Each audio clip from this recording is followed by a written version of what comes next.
Hi gang, Mr. Ed here for another episode of Mr. Ed Makes, and in this episode I'll be making my own treasure map.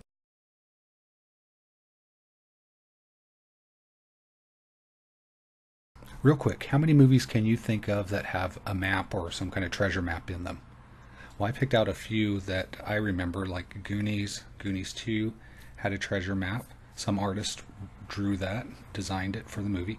Here an artist took and created a map where there wasn't one of the Wizard of Oz and where the characters meet up.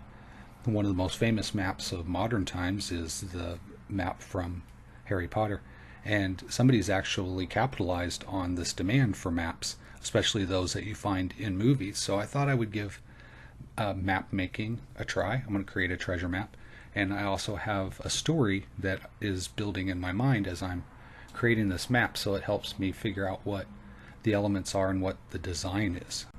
So I start with the compass part of the map. This is what tells you the direction that the map is supposed to be oriented in order for it to match whatever landscape is there. And typically that's north is up, south is down, and then west and east accordingly. And these are usually really stylized. You'll see they have ribbons around them. Sometimes they're made of the sun, or it'll have like a sundial or some kind of really nice design. Usually a lot of skill and art went into the compass. And usually treasure maps feature islands, and the islands have a number of hazards that are represented in the imagery. So I've included rocks that are shaped like skulls, and then shoals, hidden shoals that have spikes that just chew up ships.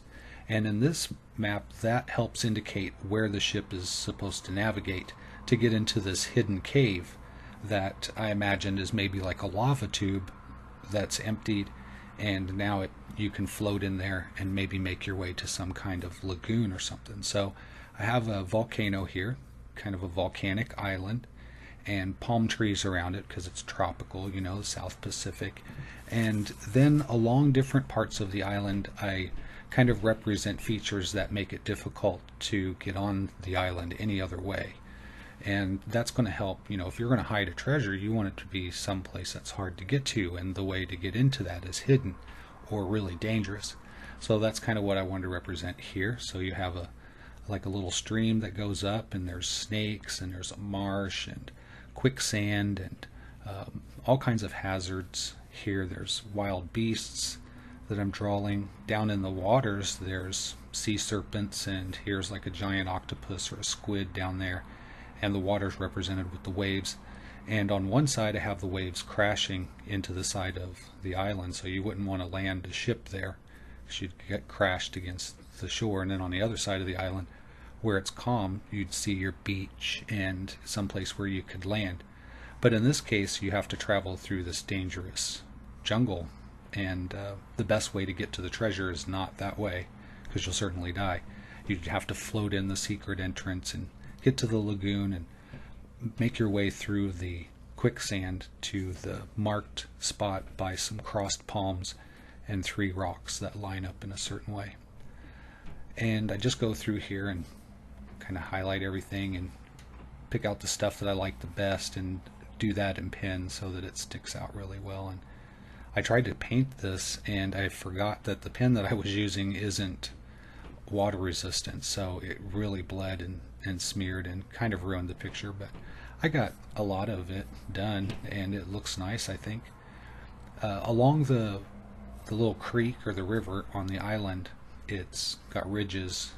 It's like in a valley, so it's hard to get out of the... If you parked along the side of this creek, it'd be hard to get out because there's like these high cliffs or whatever. So you have to go all the way to the swampy part, the lagoon. And I have some fish in there that look like piranha, though it doesn't show up very well on the camera. But and then here I tried to draw some tall grass, and I wanted to put like a dart gun sticking out with a little dart shooting, but it doesn't really show up too well on the ink. I thought if I did this in a larger picture, I could really get into the details of what's going on in these different areas. But yeah, that's pretty much making a map. It's really fun imagining the story that goes along with the design, And you can get really elaborate. I've seen maps where it'll have a feature that's like a certain tree, like a big, maybe one of those short, wide trunked trees, or some interesting looking tree that's drawn so beautifully. And that's where, that's just maybe one feature of this map. This project's really fun for kids and adults. I enjoyed this. It can really be elevated if you're a skilled artist, or you can just have fun if you're not even really artistic. So I hope you'll give this a try, and if you like this episode, give me a like, do all that stuff, and until next time, take care.